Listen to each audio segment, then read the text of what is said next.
Arti sedikit dosa itu adalah dosanya yang tinggal yang kecil-kecil aja. Yang besar tinggalin. Yang kecil kenapa kok masih ada? Karena nggak sengaja, lupa, itu kan ada pasti sisa nggak mungkin nggak.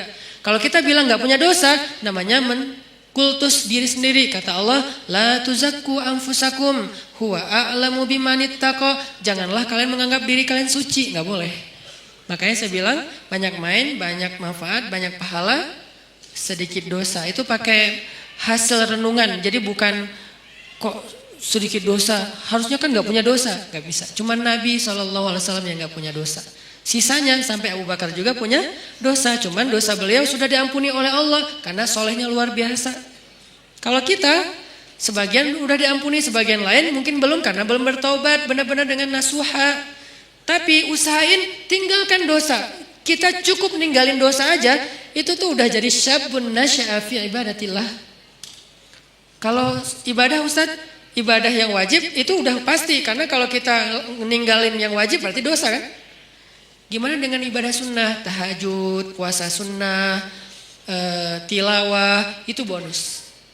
Jangan sampai kita mendahulukan yang sunnah atas yang wajib dan melakukan yang haram. Itu udah salah rumusnya. Ada orang tahajud rajin, tapi dia nggak bisa jaga lisan. Ada orang tahajud rajin, tapi dia nggak bisa jaga pandangan. Yang disebut dengan syabun nasya'a fi ibadatillah dalam konteks hadis tadi, dia usahain sedikit mungkin dosanya, tinggalin dosa. Terutama dosa-dosa yang berhubungan dengan godaan di masa muda. Kalau teman-teman bisa istiqomah dalam urusan ini, urusan perasaan, urusan pergaulan yang paling berat, urusan entertain yang berlebihan, karena entertain itu ada yang masih wajar, ada juga yang berlebihan. Urusan apa lagi? Dosa-dosa maksiat seperti minum, kemudian pakai drugs dan seterusnya, atau mungkin the new drugs itu pornografi dan seterusnya. Ini bisa ditinggalkan. Udah sampai kapan Ustaz batasannya? Antara dua batasannya. Batasan status berarti menikah, batasan usia berarti 40 tahun. Kalau udah lewat 40 tahun insya Allah ujiannya gak seberat di bawah 40 tahun.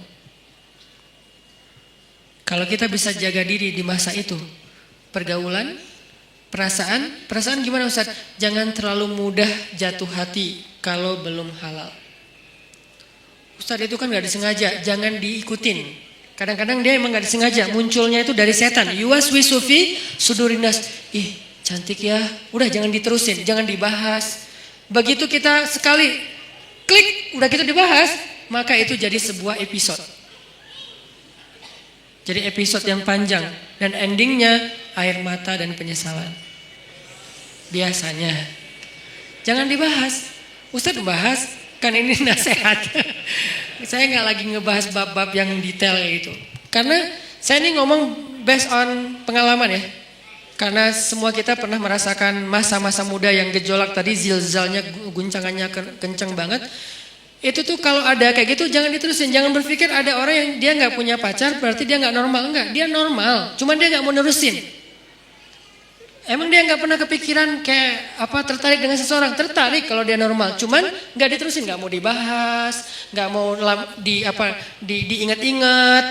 Caranya dia menyibukkan dirinya dengan hal-hal yang positif. Bisa proyek sosial, bisa juga spiritual. Proyek sosialnya bantu orang, bikin proyek-proyek yang sifatnya healthcare kayak atau kemanusiaan kayak atau apalah, atau proyek yang sifatnya spiritual ya kayak ke masjid, itikaf, tilawah, mumpung masih muda, ya udah gua ikut program hafal Quran. Itu menyibukkan diri biar enggak sempat kepikiran yang kayak gitu-gitu. Kan kalau udah ngafal Quran habis semua tuh energi pikiran kita buat ngafalin Quran. Ya udah, paksain aja diri kita datang ke sebuah lembaga penghafal Quran yang udah kayaknya mungkin paling nyaman, ada banyak. Mungkin kalau di Pemuda Hijrah ada teras tahfiz gitu ya. Datang, siapa yang daftar? Saya sungguh-sungguh pengen daftar. Udah bisa baca Quran belum? Ya udah mulai dari baca Quran dulu. Ya udah saya daftar tahsin, belajar tahsin. Sibukkan. Udah sibuk kayak gitu nggak sempat kepikiran lain. Kalau masih kepikiran berarti kurang sibuk. Kalau masih kepikiran berarti kurang sibuk. Cari lagi sampai sibuk. Sampai nggak sempat mikir. Itu baru namanya nasya'a, tumbuh. Jadi kalau kita bedah kata demi kata, syabun artinya tadi udah jelas pemuda. Sekarang nasya'a itu tumbuh. Artinya tumbuh itu menghabiskan waktu. Arti tumbuh menghabiskan waktu, menghabiskan usia, menghabiskan harinya. Berarti daily activity-nya apa? Daily life-nya itu apa? Kita sibukin daily life kita dengan semua yang membuat kita gak sempat mikirin dosa. Gimana caranya? Pilih dari 3 kesibukan secara value-nya. 1, menyibukkan diri dengan yang wajib. Gimana menyibukkan diri dengan yang wajib, Ustaz? Sholat 5 waktu, biar sibuk ke masjid. Kalau nggak ke masjid kan nggak terlalu sibuk ya, tinggal wudhu, sholat di tempat kita berada. Jadi kan nggak terlalu sibuk kan? Tapi kalau biar sibuk, takes time dan lumayan effortnya lebih, wudhu ke masjid. Terus sampai di masjid, insya Allah auranya beda tuh, ketimbang kita di tempat kita doang. Ini saya nggak ngomongin hukum, saya ngomongin motivasinya, fadlnya, keutamaannya. Apa? Ditasji kalau dalam bahasa Arabnya. Ditasji kepada kebaikan. Sibukkan, nasya'a itu menyibukkan diri dengan sesuatu yang membuat pertumbuhannya itu semuanya, atau nggak semuanya pun, mayoritasnya positif. Daily life kita tuh mau diapain? Yang wajib, ibadah misalnya. Yang wajib orang tua misalnya, berbakti sama orang tua. Itu udah lumayan tuh ngambil waktu kita, jadwalin. Kalau misalnya kita ngerantau, telepon, WA, jadwalin. Kalau kita dekat sama orang tua tuh datang ke orang tua, ada waktu bersama dengan orang tua, ngapain gitu. Keluarga, kalau dengan orang tua plus dengan adik kakak atau apa, pokoknya keluarga ini silaturahim kan. Kalau bahasa lebih ini lagi, silaturahim, jalin, sibukkan dengan yang wajib. Ustadz, yang wajib udah sholat 5 waktu, telepon orang tua, tilawah sehari minimal 2 lembar, minimal itu wajib. Di atas itu sunnah, sejuz normalnya, idealnya sejuz, minimal 2 lembar lah sehari. Udah Ustadz, masih banyak waktu kosong, yang sunnah. Sibukkan dengan yang sunnah. Yang sunnah apa? Ya tadi, kalau ibadah yang sunnah sifatnya sholat sunnah, puasa sunnah, tilawah tambahan dari target 2 lembar, apalagi zikir. Ustadz, nggak semua yang sunnah saya sanggup sekaligus, karena kan kita nih bukan orang yang keren-keren amat ya Ustadz. Oke, nggak apa-apa. Nggak, yang wajib 10%, oke? Yang sunnah 20%, masih sisa berapa?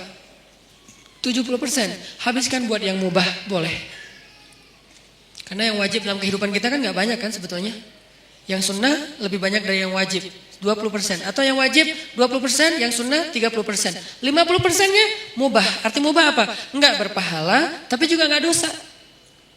Dia gak berpahala, tapi juga gak dosa. Emang boleh Ustaz? Ya boleh lah. Makanya Islam itu luas. Syumuliyatul Islam. Orang banyak ngebahas Islam itu dari sisi satu bab doang nih. Parsial banget, wajib aja. Jadi seolah-olah Islam itu cuma ada satu kata, harus, itu doang. Atau 2, harus dan haram. Udah. Jadi hidup kita tuh kayak berat banget ya, harus ya. Kalau nggak haram ya, nggak ada pilihan. Karena yang dibahas dari Islam itu parsial banget, cuman bagian kecil. Sementara ada bagian yang begitu luas dalam kehidupan kita 24 jam, itu nggak dibahas. Yang dibahas yang wajib, ke masjid. Tapi kan kita nggak tinggal di masjid kan realitasnya. Gimana kalau kita udah selesai sholat, ngapain lagi Ustadz? Nah, berarti kita bahas bab mubah. Mubah, nggak dosa, nggak berpahala. Apa? Entertain. Ketemu teman, nongkrong, tapi nongkrongnya dijaga. Atau yang lebih positif dan tetap dia mubah, main itu dalam, kalau bahasa saya maksudnya itu olahraga ya. Cuman kita kalau nyebut olahraga kesannya kayak berat gitu kan. Kayak ada beban. Main aja lah, tapi yang penting berkeringat. Itu olahraga sebetulnya, cuman main. Kenapa disebut main? Biar sesuai dengan hobi. Jangan dipaksain harus nge-gym semua. Gak semua orang senang nge-gym, cari treadmill mungkin mahal. Ya udah, lari aja keliling komplek. Kalau perlu nanti kita mudah-mudahan di masjid kita ke depan ada banyak tempat shower kayak di bandara yang ultimate, yang di Terminal 3 kan ada tempat shower tuh. Kalian ke masjid mah lari aja. Jalan kaki minimal. Sampai di masjid udah siapin handuk kecil, kalau mau jangan pakai handuk, bawa kanebo. Tapi kanebo yang bagus ya, bukan kanebo pas digosok gini kulitnya nempel di kanebo, atau kanebonya nempel di kulit misalnya. Kanebo yang bagus ya, karena itu paling praktis. Kalau ini saya tahunya dari teman, Kalau ke laut gitu, kan kita sering mandi tuh, habis berenang, mandi, habis main air, mandi pastinya. Kalau bawa handuk nggak sempat kering, udah mandi lagi tuh. Akhirnya kita bawa kanebo yang bagus, beli di salah satu tempat yang terkenal teh. Nah, terus pakai kanebo ke masjid sama baju kaos ganti yang biasa lah ya, sama parfum apa misalnya kesukaan kalian. Nah, mandi itu segar banget loh, sholat maghrib habis olahraga, habis mandi, kan keren ya. Segar banget, di masjid disediain shower buat cowok-cowok buat mandi. Ceweknya nggak usah lari. Cewek mah ada tempat sendiri, zumba kayak apa gym, apa yang bagian cewek lah, minimal gym. Ini olahraga main mubah, tapi dia bisa menjaga kita dari dosa. Jadi yang menjaga kita dari dosa itu bukan cuma astagfirullah. Oke, tapi kita nggak bisa astagfirullah 24 jam kan? Yang bisa menjaga diri kita dari dosa, sholat 2 rakaat. Ya, tapi kan kita nggak mungkin sholat 24 jam. Ya, harus realistis. Waqi'i, harus realistis. Tapi juga tetap masali, tetap ideal. Banyak orang yang idealis tapi kurang realistis. Terlalu realistis jadinya nanti apa? Memudah-mudahkan, tasayyub. Makanya dalam Islam tuh nggak boleh kita terlalu idealis, perfeksionis, disebut dengan takalluf. Nggak boleh juga terlalu realistis sampai melupakan idealisme, disebut dengan tasayyub. Ada takalluf, ada tasayyub. Dua-duanya nggak boleh dalam Islam. Yang benar wasatiyah, dia proporsional. Nggak boleh takalluf. Kenapa nggak boleh takalluf? Allah sendiri yang bilang, la yukallifullahu nafsan illa wus'aha. Allah tidak mentakallufkan, tidak membebankan. Artinya takalluf itu terlalu membebani diri. Jangan juga tasayyub yang terlalu meringankan masalah. Semua jadi boleh. Maka bermainlah di tengah. Di tengah di sini maksudnya bukan terombang-ambing, bukan, proporsional. Yang wajib dilakukan, tapi kan tetap nggak mungkin 24 jam wajib. Yang sunnah dilakukan, tapi itu bonus-bonus. Maka sebagian besar usia kita itu ternyata dihabiskan untuk porsi yang ibahah, yang mubah. Apa dalilnya? Salah satu dalilnya adalah kaidah fikih. Al-aslu fil asya ibahah. Dasarnya segala sesuatu adalah boleh. Dasarnya segala sesuatu adalah boleh. Berarti habiskan. Nasya'a, tumbuhnya itu dalam hal-hal yang dibolehkan Allah, tapi juga bukan berpahala dan juga tidak berdosa. Gak apa-apa. Olahraga, nyalurin hobi, ke bengkel kayak ngulik mesin atau apa. Kalau cewek lebih ke skillnya cewek apa mungkin, skill cowok apa, life skillnya dibangun terus supaya dia ketika nanti jadi punya pasangan, life skill dia itu bermanfaat untuk pasangannya. Kalau cewek, life skill seorang cewek yang lebih identik itu apa? Life skill seorang cowok itu lebih identik itu apa misalnya? Kita belajar life skill, itu mubah. Dan dulu sahabat banyak yang mengasah sisi life skill mereka dengan berdagang, dengan bertani. Sehingga ketika ada sebagian sahabat yang berkebun datang ke Nabi nanya soal perkebunan, Nabi bilang apa? Kalian lebih ngerti tentang masalah skill perkebunan daripada saya. Karena itu urusan dunia. Udah kalian ulik aja sendiri. Saya cuma ngasih batasan, jangan curang, jangan apa, batasan nilai. Tapi secara teknis kalian lebih ngerti, udah aja kembangin. Yang senang komputer, belajar startup digital. Sekarang lagi era startup, anak-anak muda Indonesia tuh harus ngerti startup. Supaya dia dominan, eksis di dunia digital. Supaya enggak terus-terusan jadi orang yang ikut program orang, ngedownload. Tapi harusnya dia bisa bikin orang ngedownload program dia yang hobinya di komputer. Yang hobinya apalagi kembangin produk-produk aplikasi sosial media yang versi yang lebih lebih ketimuran atau apalah istilahnya supaya dipakai, karena itu sesuatu yang chance-nya besar loh di zaman sekarang. Banyak hal yang bisa kita kembangin. Itu maksudnya nasya'ah, tumbuh. Arti tumbuh itu dia punya sesuatu yang semakin bermanfaat dari dirinya untuk orang lain, growing. Secara skill dia growing, secara mental dia growing, secara fisik dia growing, tumbuh. Maryam alaihissalam tumbuh. Sehingga Allah menyebutnya dengan istilah apa? Di surat Ali Imran. Fataqabbalaha rabbuha biqabulin hasan wa ambataha nabatan hasan wa kaffalaha Zakaria. Allah menerima Maryam dengan penerimaan yang baik. Menerima di mana? Untuk punya kamar di Masjidil Aqsa. Yang tadinya nggak boleh perempuan punya ruang di Masjidil Aqsa menurut tradisi Yahudi. Bukan agama Yahudi, tradisi Yahudi. Kalau agama langit dari dulu laki-laki dan perempuan itu sama-sama dihargai. Ketika agama ini mulai dirubah, maka nilai ini juga berubah.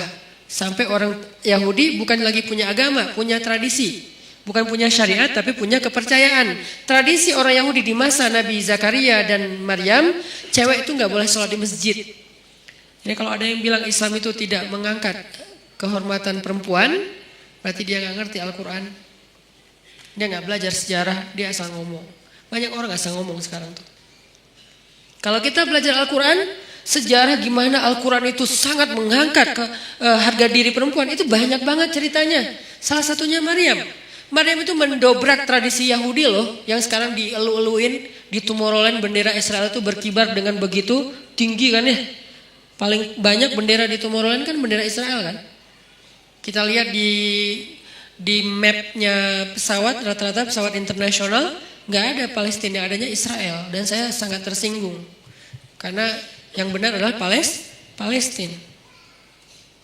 Artinya yang kita bangga-banggain, moderat lah, cerdas lah, apa segala macam, seolah-olah mau diikutin agama mereka, tradisi mereka pelan-pelan, justru mereka menghancurkan dan meremehkan perempuan. Perempuan dijadikan pajangan. Apakah itu yang dianggap dengan menghargai perempuan? Sesuatu yang dipajang itu kan berarti jadi barang. Yang berharga itu nggak boleh dipajang. Yang berharga itu ditaruh di box. Boxnya ditaruh di dalam sebuah peti atau di dalam sebuah loker, dalam lemari, lemarinya dikunci, kamar dikunci, pintu dikunci, gerbang digembok. Namanya safety box. Saking berharga. Karena kurang berharga di display. Siapa aja boleh nyentuh, siapa aja boleh lihat, siapa aja boleh bolak-balik, taruh lagi, datang lagi yang baru, bolak-balik naruh lagi. Kenapa? Kurang berharga. Sekarang kalau kayak gitu, kira-kira siapa yang lebih menghargai perempuan? Yang menjaganya dengan menutupnya, dengan menjaga batasan, jangan terlalu banyak bergaul ke semua laki-laki, kecuali yang ada urusan-urusan yang penting saja. Atau yang buka-bukaan, display di banyak produk, di banyak event, di banyak festival.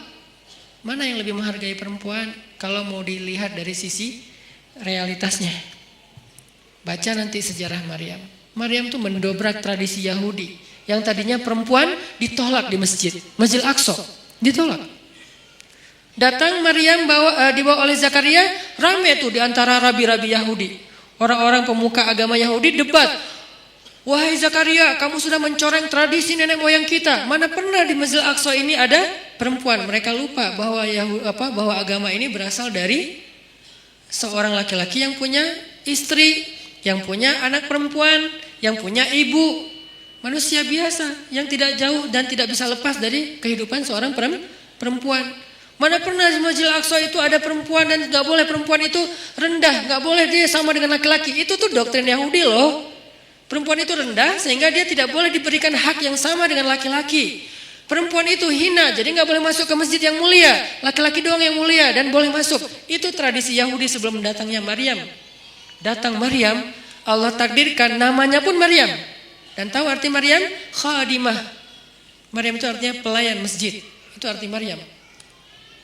Saya memberi nama anak saya dengan kata Maryam, berharap dia melayani agama. Makanya saya kasih nama Maryam. Jadi saya tahu asal usul nama itu sehingga saya bangga dengan nama Maryam. Bukan pasaran Ustaz, biarin aja. Pasaran mungkin namanya, tapi sejarahnya nggak pasaran. Coba cari sejarah seperti Maryam, ada nggak yang nomor 2? Nggak ada, cuma ada 1. Sejarah orang kayak Maryam ada 2-nya nggak? Nggak ada, cuma ada 1. Yang sekeren itu. Kalau ada sejarah yang lain beda cerita. Khadijah keren, beda cerita. Fatimah keren, beda cerita. Asiyah keren, beda cerita. Tapi yang kayak Maryam nggak ada, cuma 1. Yang paling kerennya dahsyatnya luar biasa. Bahkan di antara 4 perempuan sempurna ini, sebagian ulama berpendapat Maryam nomor 1-nya. Jadi saya kasih nama Maryam, saya berharap ya Allah, kelak mudah-mudahan anak saya ini Maryam menjadi khadimah lidinik, menjadi pelayan untuk agamamu. Arti melayani agama, dia memperjuangkan agama dengan potensi yang dia miliki. Maryam, makanya takdirnya bernama Maryam khadimah di Masjidil Aqsa. Akhirnya debat adu dalil. Setelah adu dalil kalah nih rabi-rabi karena memang mereka bukan nabi kan, ngelawan Zakaria yang nabi, yang cerdas, yang bijaksana. Akhirnya Allah berfirman, fataqabbalaha Maryam biqabulin hasanin. Allah menerima Maryam dengan penerimaan yang baik. Maksudnya Allah memuliakan Maryam. Berubahlah tradisi Yahudi sejak saat itu. Sejak Maryam masuk ke Masjidil Aqsa, perempuan-perempuan Yahudi mulai boleh masuk ke Masjidil Aqsa. Alasannya, tuh Maryam boleh, masa kami nggak boleh? Akhirnya boleh. Ini sejarah gimana agama-agama langit yang ditutup dan disempurnakan dengan Islam sangat menghargai perempuan. Tapi kan banyak laki-laki muslim tidak menghargai perempuan. Itu namanya human error, bukan sistemnya yang error. Bukan syariatnya yang error, orangnya yang error. Dan dia tidak mewakili Islam. Dia mewakili dirinya sendiri. Akhirnya Maryam tinggal di situ.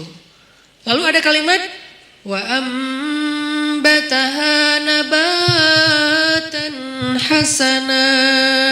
Lalu dia tumbuh di sana dengan pertumbuhan yang baik. Nah, ini yang berkaitan dengan tema kita. Tumbuh dengan pertumbuhan yang baik. Bisa nabata, bisa nasya'ah. Kenapa untuk Maryam pakai kata nabata? Malam ini agak sedikit banyak mengulas tafsir ya. Kenapa Maryam pakai kata nabata tidak nasya'ah? Sedangkan hadis tentang pemuda tadi nasya'ah, tumbuh. Kalau Maryam nabatan wa ambataha nabatan hasanan. Kenapa nabata? Karena Allah pengen menghargai Maryam dengan istilah apa? Tumbuhnya pakai istilah bunga. Bunga itu nabata. Makanya jadi bahasa Indonesia nabati. Tumbuh-tumbuhan. Kan saya dulu ngajar bahasa Arab. Lumayan lama. Jadi saya tahu banget bahasa Indonesia itu banyak banget nyerap dari bahasa Arab. Sehingga kalau kita mau bilang anti Arab segala macam, kita lupa sejarah tentang berdirinya negara dan terbentuknya bahasa kita sendiri. Bahasa kita itu dibentuk oleh ulama. Buktinya banyak bahasa Arab di dalam bahasa kita. Banyak banget, 80%-nya bahasa Arab. Bahkan bahasa Sunda sebagiannya bahasa Arab. Ya, kalau saya pergi ke Kalimantan tuh saya bilang, kalian tahu nggak Katulistiwa itu bahasa apa? Bahasa apa Ustaz? Sanskerta? Bukan, bahasa Arab. Khatul istiwa. Khat artinya garis, istiwa artinya lurus. Garis lurus yang membentang di bumi. Kita nyebutnya bukan khatul istiwa, katulistiwa. Karena kita nggak bisa bilang kha, jadilah ka. Katulistiwa. Kita nggak boleh lupain sejarah. Cuman ini nggak perlu jadi perdebatan karena di sini nggak ada ruang debat. Saya sampaikan. Tapi di sosmed saya nggak mau ngomong kayak gini. Debat nggak penting. Tapi ini bagian dari taskif kita. Nabatan. Allah tuh pengen menghargai Maryam maka disebut dengan nabatan. Bahasa kita nabati artinya tumbuh-tumbuhan. Tumbuh-tumbuhan di sini artinya bunga. Maryam itu kata Allah, kamu itu bunga wahai Maryam. Kamu itu bunga. Makanya fitrah perempuan senang bunga. Jangan kasih kaktus tapi kan bunga Ustaz. Jangan. Atau jangan juga yang bunga apa yang di Bengkulu teh? Rafflesia. Keren ya? Emang keren tapi bukan untuk dihadiahin ke cewek. Kamu kenapa sih kamu? Enggak, ini bunga buat kamu. Aduh kok gini sih? Nah, bunga namanya juga bunga bangkai. Jangan kasih bunga ya apalah. Tapi boleh yang asli, boleh yang sintetis. Biar gak layu. Ini buat kamu. Kok yang kayak gini sih? Kan ini gak asli. Biar gak layu. Seperti cinta aku. Oh ya, cinta aku gak ori. Tapi dia gak layu-layu sih. Apaan sih gak jelas. Jadi maksud Allah pakai kata nabatan menurut tafsir Allah tuh menghargai Maryam, makanya pakai bahasa Maryam itu kayak bunga tumbuh dengan mekar, dengan baik, itu Maryam. Tapi korelasinya dengan pembahasan kita, Maryam itu tumbuh dan tumbuhnya dalam bi'ah solihah namanya. Apa arti bi'ah solihah?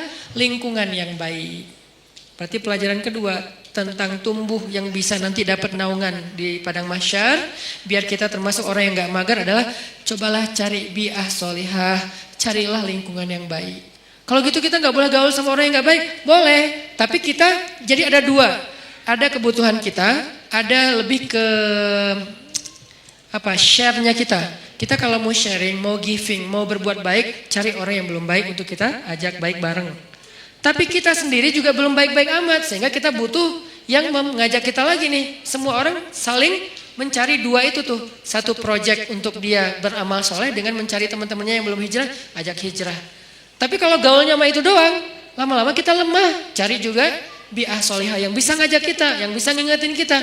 Watawasau bil haq, watawasau bis sob. Bi'ah solihah namanya. Cari pertemanan. Gimana cari? Ini lebih ke teknis ya. Gimana cara cari teman yang bisa jaga iman kita? Karena kata Nabi, almar'u ala dini khalili, seseorang itu agamanya tergantung temannya. Cari, serius nyarinya, kepoin. Jadi kalau belum halal gak usah nyari orang yang mau dipacarin, mending cari orang yang mau disahabatin. Sahabatnya dunia akhirat, yang nanti di padang mahsyar dia nanya kita, ya Allah, kemana sahabat saya yang dulu ikut talim bareng? Kemana sahabat saya yang sering ngingetin tahajud? Kemana sahabat saya yang ini? Kata Allah, dia di pintu neraka. Bentar lagi mau masuk tuh. Ya Allah, saya bersahabat karena engkau dengan dia di dunia. Selamatin dia, boleh gak saya tarik dia supaya gak masuk neraka? Ya Allah, saya selamatin. Boleh, cari aja. Langsung dia kejar ke neraka. Nyari secepat mungkin dia ke pintu neraka, ngomong ke malaikat, dia sahabat saya yang ini di mana orangnya? Itu tuh bentar lagi mau dimasukin. Sini jangan masuk dulu. Akhirnya dikeluarin. Ada apa? Kamu sahabat saya? Iya, kita kan dulu bareng ke TSB. Emang masih disebut Ustaz istilah-istilah kayak gitu? Masih. Apa yang kita rasain di dunia itu masih kita sebut dan nggak diganti istilahnya loh. Kita masih ngomong kayak gini banget kita ngomong. Kita kan Rabu malam sering ikut talim bareng kan? Iya. Dan seringnya kita di depan halaman kan? Iya. Kenapa? Karena kita nungguin yang lain pulang, nanti kita boncengin, bayar. Boleh lah. Yang penting dia pernah ke masjid bareng. Ya udah, terus gimana nih? Allah memberi izin saya untuk menyelamatkan kamu dari neraka. Masuk. Nah, ini orang kayak gini harus dicari. Dia tuh nemenin kita di dunia dan akhirat loh. Lebih penting daripada pacar. Kecuali pacar halal. Kalau pacar halal udah gak ada lah yang bisa dibandingin ya. Udahlah terbaik itu mah. Tapi kalau ini mah beda project. Pacar halal kan untuk membahagiakan kita ya. Kalau ini untuk menyelamatkan kita. Bukan membahagiakan. Mungkin dia gak akan ngebahagiain kita. Jangan berharap kita bahagia bareng dengan dia. Aneh. Saat saya udah bahagia dengan dia. Aneh ya. Dia nyelamatin agama kita, maksudnya nyelamatin kita dari dosa, nyelamatin kita dari pas lagi kayak futur, istilah anak-anak aktivis teh, futur itu pas lagi down ya, drop imannya itu dia nyelamatin. Caranya gimana? Cari orangnya yang agamanya bagus, arti agamanya bagus, dia tuh kayak lebih stabil kesolehannya daripada kita. Walaupun dia bukan orang yang suci. Kalau dia berbuat salah sesekali jangan langsung pundung. Wah ternyata sama aja, udahlah saya cari yang lain. Enggak ada orang yang suci. Susah nyarinya dan gak akan ketemu. Mau balik lagi ke zaman Nabi, gak mungkin. Jadi cari orang yang lebih stabil ibadah atau agamanya dari kita. Ada orang kayak gitu, udah pegang tuh. Deketin dia. Bujuk dia biar dia mau bersahabat dengan kita. Bujuk pakai apa aja, kasih hadiah kayak bantu dia ketika dia ada masalah. Saya punya teman kayak gitu beberapa orang. Sengaja saya pegang banget tuh. Salah satunya ada di Tasik. Yang dulu sempat tinggal di Bandung, beliau pernah jadi supir angkot. Kemudian ketemu saya di Masjid Al-Latif. Kemudian kenalan, beliau jadi curhat, saya kerja di angkot sekarang udah mulai agak susah dapat pelanggannya, udah sepi angkot sekarang Ustaz. Ya udah, yuk kita usaha yang lain, bikin usaha bareng dia, jual pulsa yang 60 cabang itu bareng dia. Biar dia terdongkrak lah ke penghasilannya. Udah gitu main di mobil, jual beli mobil bekas juga bareng dengan dia. Sampai akhirnya dia jual kue keliling pakai motor. Motornya saya hadiahin motornya. Butuh apa? Oh ya kayak lebih enak daripada jual beli mobil bekas. Karena kita berapa kali jual beli mobil bekas rugi. Gak tahu cara milih mobil, ketipu aja ya. Jadi akhirnya udahlah, kita gak usah jual beli mobil bekas gitu ya. Mending kita yang lain aja, apa dong gitu. Akhirnya dia mikir-mikir, dia survei, udah saya mau jual roti aja naruh-naruh di warung. Kan butuh kendaraan, saya kasih hadiah motor. Nggak mahal sih, semampu saya waktu itu beli motor bekas, saya kasih ini Pak pakai aja motornya. Wah, alhamdulillah Ustaz, alhamdulillah. Doa, nah doa ini nih yang saya nunggu-nunggu nih. Semoga Ustaz rezekinya bertambah dan segala macam. Benar, langsung Allah buktikan. Semoga makin bahagia, benar. Langsung, suamiku keren banget sih. Gitu. Itu tuh kan yang paling berharga ya, dihargain cewek kan. Itu tuh benar. Jadi dia saya jaga. Dia akhirnya mungkin karena ya Allah yang lebih tahu yang terbaik. Akhirnya dia nggak sukses juga tuh bisnis roti. Pindahlah balik ke kampungnya karena anak istrinya di Tasik. Dia di Bandung kan kasihan ya. Ketemunya cuma 2 minggu sekali. Akhirnya udahlah Pak ke Tasik aja nanti di sana butuh apa saya support. Di Tasik dia jual sayur pakai motor yang tadi saya kasih. Terus mau buka warung, bantuin buka warung. Kenapa? Saya pengen dia ingat saya setiap kali dia punya masalah. Sehingga kelak ketika saya punya masalah di akhirat, dia yang akan bantu saya. Di dunia, kalau dia punya masalah, saya bantu dia. Di akhirat, saya punya masalah, dia bantu saya. Itu prinsip saya tuh. Karena saya tahu ibadah dia. Dia pernah nginap di rumah saya waktu masih di Cimahi. Kan rumah saya tuh di tengahnya ada courtyard. Courtyard. Maksudnya ada ruang terbuka gitu. Ruang terbuka di belakang baru ada kamar buat tamu. Jadi biar gak nyampur dengan ruang utama. Jadi tamunya bebas, istri bebas di rumah. Jadi gak harus pakai hijab terus. Nah malam nih jam 1 malam saya bangun ke dapur dengar orang nangis di belakang. Ngeri kan? Jam 1 malam dengar orang nangis. Ngeri banget kan ya? Itu horor banget loh. Tapi berhubung waktu itu saya penasaran. Saya buka pintu dapur, saya ngeliat pelan-pelan, saya buka nih pokoknya kalau ada yang aneh gua tendang nih. Buka pelan-pelan udah siap-siap gitu kan. Ternyata dia lagi sholat di courtyard di ruang terbuka itu karena ternyata hobi dia itu sholat di ruang terbuka emang. Tahajud. Dia lagi sholat, nangis dalam sholatnya. Gini. Dan saya berharap pas dia nangis itu dia nyebut nama saya. Itu kan yang paling berharga kan. Karena mungkin buat dia, saya paling berkesan dalam hidup dia. Sering nolongin, sering jadi hero lah. Sehingga dia pasti nyebut di dalam doa itu yang saya harapin. Saya ngintip, Masya Allah. Nah ini berarti ini orang nih harus saya pegang nih. Saya tolong dia di dunia nih, biar dia tolong saya nanti di akhirat. Sampai, ini minggu depan saya niat mau ke Tasik lagi, mau ngasih dia hadiah karena anaknya mau nikah. Mau ngasih hadiah yang istimewa, biar dia ingat saya. Nanti pas di Padang Mahsyar saya berharap, ya Allah, itu Ustaz Hanan di mana? Itu tuh masih nggak jelas tuh. Siapa tahu mungkin nasib saya nggak jelas, Allah alam, tapi mudah-mudahan enggak sih ya. Tapi kan kita nggak tahu ya, nggak boleh terlalu sok kegeeran juga kan. Oh saya kan Ustadz, udah nggak butuh lah yang gitu-gitu. Siapa bilang? Emang Ustadz udah paling suci? Teman-teman aja nggak tahu aib-aib kita karena Allah menutupi aib. Jadi tetap aja nggak boleh kegeeran, tapi juga jangan putus asa main di tengah tadi. Jangan kegeeran sok soleh, jangan putus asa merasa nggak ada apa-apanya di tengah. Berjuang untuk lebih soleh, tapi wajilat wa qulubuhum wajilah, hati mereka tetap khawatir, tetap takut. Nah, saya berharap minimal saya ada garansi nih.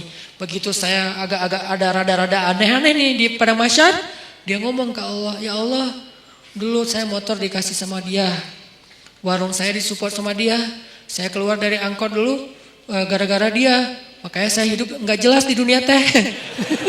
Gara-gara dia semua nih. Ya Allah, dia udah banyak nolongin saya. Tolong dia dong ya Allah. Boleh nggak saya tolongin dia? Karena nih orang benar-benar ahli ibadah. Saya bareng dengan dia pernah jadi driver saya juga. Bareng dengan dia nyetir ke Jakarta. Ke Sukabumi. Kita ada acara di Sukabumi, dia nyetir. Pak, bantuin saya nyetir. Oke, nyetir. Di mobil, saya tilawah surat Al-Mulk. Murajaah hafalan lah. Tabarakalladzi biyadihil mulku wa huwa ala kulli syai'in qadir wa laqad zayyana as-samaa'a ad-dunya bimasabih wa ja'alnaha rujuman lisyayatin wa a'tadna lahum 'adzabas sa'ir وللذين كفروا بربهم عذاب جهنم وبئس المصير. Itu yang lagi nyetir nangis terisak-isak. Saya aja yang tilawah nggak nangis. Kan aneh kan? Pas saya ngeliat, aduh nangis juga. Masa saya yang baca nggak nangis, dia aja yang dengerin nangis gitu kan? Cepet banget air matanya berlinang. Berarti kan hatinya bersih. berbaik sangka ya. La nuzaki ahadan 'ala Allah. Kita enggak menganggap seseorang suci di depan Allah, tetapi kita berbaik sangka. Hatinya bersih, lebih bersih dari saya. Makanya dia lebih mudah nangis daripada saya. Sabar banget sama anak-anak tuh, megang banget, dia luar biasa pokoknya. Nah ini nih saya pegang nih orang nih, nggak boleh jauh. Butuh apa? Saya support. Butuh apa? Saya harus punya kelebihan sedikit harta biar kalau ada dia butuh apa-apa saya pasti ngasih. Cuman itu yang bisa saya lakukan, karena kalau fisik nggak bisa bantu dia fisiknya lebih kuat. Kita bikin mukhayam tuh di Ciwidey, bikin mukhayam anak-anak pemuda hijrah. Becek, kita lagi berhenti istirahat dulu mau bangun tenda, dia bangun sendiri tuh. Dia cangkul semuanya. Pokoknya nih kita nyebutnya dia itu ini istilahnya itu Hulk. Kayak Hulk tenaganya kuat banget. Malam di gunung, di Leweng, kita lagi kemah-kemahan gitu nggak jelas. Malam-malam jam 1 malam kan kita mau tahajud nih, turun ke sungai kan. Yang pertama di sungai udah mandi tengah malam tuh dingin-dingin di Ciwidey, dia datang-datang. Kita yang lain tunggu teman, baru turun ke sungai bareng, jangan sendiri-sendiri gitu kan. Dia mah kita lagi nunggu yang lain, bangun. Pura-pura ngebangunin teman, padahal nggak berani turun. Bangun, udah mau jam 1 bentar lagi qiyam, bangun.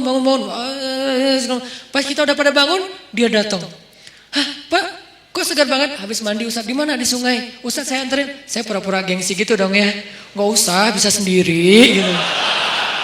Tapi dia maksa, saya curiga. Sampai sekarang saya tahu kenapa dia maksa nganterin saya. Karena dia baru ngelihat sesuatu di bawah. Makanya dia maksa, dia khawatir, dia sayang banget sama saya, dia kayak khawatir gitu, jangan ntar Ustaz diganggu atau apa. Ustaz saya anterin, nggak usah Pak, nggak usah, udah Bapak kan udah selesai wudhu kan, ya udah tahajud aja duluan. Saya nyusul, saya bilang nggak usah, dalam hati saya anterin dong, ngeri nih, kan itu tengah hutan, siapa tahu ada yang lewat putih-putih. Ayat kursi saya hilang, tiba-tiba hafalan saya apa ya, udah hafal lupa gitu kan. Aduh ngeri banget gini. Pak Ustaz saya anterin. Gak usah. Anterin. Akhirnya maksa dia duluan. Dia pas saya wudhu di bawah di sungai itu dia kayak was-was banget. Saya perhatiin kok dia was-was gini ya. Terus pas kita udah naik, yang lain pada datangnya rame-rame. Jadi dia udah rame tuh. Besok-besoknya saya tanya. Dia bilang udah gak apa-apa Ustaz, gak apa-apa. Tapi saya yakin sampai sekarang dia pasti ada sesuatu, makanya dia maksa banget. Gak pernah dia ekspresinya kayak gitu, karena saya kenal dekat sama dia. Tapi dia gak pernah sekuatir itu sama saya. Ini bukan nakut-nakutin ya. Tapi emang menakutkan sih, ngeri. Jadi maksudnya teman-teman, intinya adalah itu tuh cara kita nyari bi'ah solihah. 1, 2, 3. Kalau ada 40, targetnya 40. Kenapa 40 Ustaz? Hadis. Kalau seseorang meninggal dunia disolatkan oleh 40 orang solih, dijamin terbebas dari azab kubur, api neraka, pasti masuk surga. 40 dengan kualitas kayak dia, itu gak gampang loh nyarinya. Bukan 40 orang, 40 orang soleh. Yang solehnya secara zahir kita lihat, dan kita gak bisa ngelihat yang batinnya. 40 orang. Mulai dari 1, 2, dan orang kayak gitu tuh jangan cuma kenal. Kalau cuma kenal nanti di akhirnya juga cuma kenal. Kamu kenal? Gitu doang. Sampai bersahabat, sampai dia sayang sama kita. Makanya saya tuh walaupun dia udah di Tasik, kalau di rumah ada apa-apa, saya bilang Pak, saya mau pindahan. Oh iya Ustaz, subuh dia datang tuh.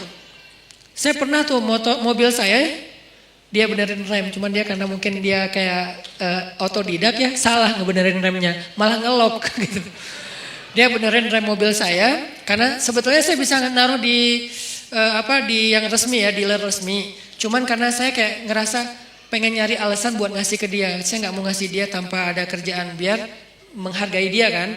Jadi saya kayak udahlah rem mobil aja deh, cari-cari apa nih yang bisa diinin. Pak benerin rem mobil udah habis, udah aus gitu kan. Cari dia sama dia rem mobil. Sebenarnya rugi buat saya karena kenapa? Lebih bagus di dealer kan. Cuman kayak sayang aja gitu sama dia. Benerin. Saya pikir ya aman-aman aja nih. Karena dia orang kuat banget. Saya pernah mobil yang dulu yang kita jual beli mobil, mobilnya mesinnya turun mesin. Kebayang nggak turun mesin? Itu ngerjain sendiri. Satu pakai dongkrak, satu pakai tangan. Satu sebelah sana pakai dongkrak, sebelah sini pakai tangan, sebelah kiri turunin mesin. Itu tuh orang benar-benar Hercules tuh. Sebelah sana karena dongkraknya cuma ada satu pakai dongkrak, sebelah sini ditahan pakai tangan, turunin pelan-pelan mesinnya pakai tali gitu udah turun, dipasang lagi pakai baut. Itu sebelah tangan semua dikerjain sama dia. Itu ngeri banget tuh orang. Jadi kalau saya mau bantu dia dari fisik nggak mungkin. Saya bantu dia dari doa, dia doanya lebih panjang. Saya bantu dia mungkin hanya sedikit dengan kebutuhan finansial dia. Akhirnya saya bayarin, dia benerin rem mobil. Ternyata salah masang. Saya jalan di jembatan Surapati tuh ngelop. Tuh gitu, tiba-tiba ngelop. Untung bukan di tol. Kalau di tol kan bisa ngejungkir kan. Untuk kecepatan ya sekitar 60 atau 40 gitu ngelop. Ngelop di atas jembatan. Saya telepon, Pak ini remnya kenapa ya? Dia di Tasik. Malam jam 9 malam. Pak ini rem kenapa kok bisa ngelok gini? Aduh Ustadz salah, kayaknya ada yang salah. Saya sekarang ke Bandung. Dia mau ke Bandung aja tuh naik motor. Beneran jam 11 malam udah di Bandung. Padahal saya bilang jangan saya panggil montir aja datang ke tempat saya biar dibenerin di sini atau di derek deh. Jangan ya udah ditutup telepon tetap datang. Jam 11 malam datang. Ada apa lagi saya kejadian di sini tuh. Ini buat saya kenapa saya yakin banget megang dia. Ada apa aja dia datang, subuh-subuh datang. Jam 2 malam datang. Kalau di dunia aja kayak gini dia belain saya, gimana di akhirat? Supaya dibelain segitunya, kita harus modal dikit lah. Modalnya apa? Bisa modal dengan tenaga kita, dengan perhatian kita. Kalau ada kelebihan rezeki dengan rezeki kita, apa aja deh pokoknya modal. Dapat 1. Saya baru dapat 3 apa 2 lah. Pokoknya kurang dari 5 lah. Orang kayak gitu yang udah mau care banget sama saya di dunia, dan saya berharap nanti kayak gitu care dia buat saya di akhirat. Kumpulkan 40 orang. Kalau bisa dapat, begitu kita meninggal, saya yakin insya Allah kalau nggak ada halangan yang darurat banget, saya meninggal nih, dia pasti datang dari Tasik sholatin saya. Dan saya berharap ada 40 orang kayak dia sholatin saya. Mudah-mudahan di antara orang itu adalah semua teman-teman yang ada di sini. Aman lah udah akhirat saya tuh. Mungkin ada 1.000 orang, 2.000 orang yang sholatin kita, pasti ada 40 orang mudah-mudahan deh yang soleh banget. Ya udah aman udah.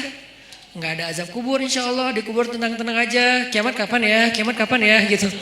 Karena orang yang baik amalnya kan pengen cepat kiamat kan. Di dunia kan pengen lama, kiamat sudah dekat. Jangan ngomong gitu Kalau dikubur, please ya Allah, tiup sangkakalanya, pengen cepat gitu, pengen masuk surga. Ini namanya bi'ah solihah, mencari pertemanan yang baik. Kayak gitu teknisnya. Yang terakhir, fi ibadatillah. Kalimat fi ibadatillah ini artinya dalam hal yang tidak berbuat dosa. 1, pemuda yang banyak godaan, yang penting istiqomah. Yang kedua, cari lingkungan, tumbuh. Kita habiskan waktu kita dengan hal yang positif, walaupun gak harus semuanya wajib dan sunnah. Dan yang ketiga, ibadah kepada Allah itu tingkatin. Kayak tadi, sibukkan diri kita. Sampai gak sempat mikirin dosa, sibukin. Apa yang bisa bikin kita sibuk? Yang menyenangkan gak apa-apa, tapi yang bukan dosa. Sibukin dengan ketemu teman, sibukin dengan misalnya ngerjain hobi, sibukin dengan olahraga, sibukin dengan main-main yang bermanfaat, sibukin dengan geng, sibukin dengan proyek sosial, naik lagi levelnya sibukin dengan Al-Quran, sibukin dengan ibadah. Pokoknya sibukin diri kita sampai gak sempat mikirin yang macam-macam. Itu baru namanya syabun nasya'a fi ibadatillah. Mudah-mudahan dengan gitu kita udah gak mager lagi insyaallah. Barakallahu fikum. Semoga semua yang ada di sini, teman-teman yang soleh dan solehah, kelak di padang mahsyar kita saling kenal, saling memanggil, dan saling menyelamatkan, saling menolong. Dan insya Allah semua kita termasuk di antara golongan yang Allah sebutkan orang yang mendapatkan naungan Allah di hari ketika tidak ada naungan kecuali naungan Allah. Allahumma inna nas'aluka ilman nafi'a wa qalban khashi'a wa amalan salihah wa rizqan halalan tayyiba. Allahumma ansuril Islam wal muslimin. Allahumma ansuril muslimina fi Palestin. Allahumma ansuril muslimina fi Suriah. Allahumma ansuril muslimina fi Yaman.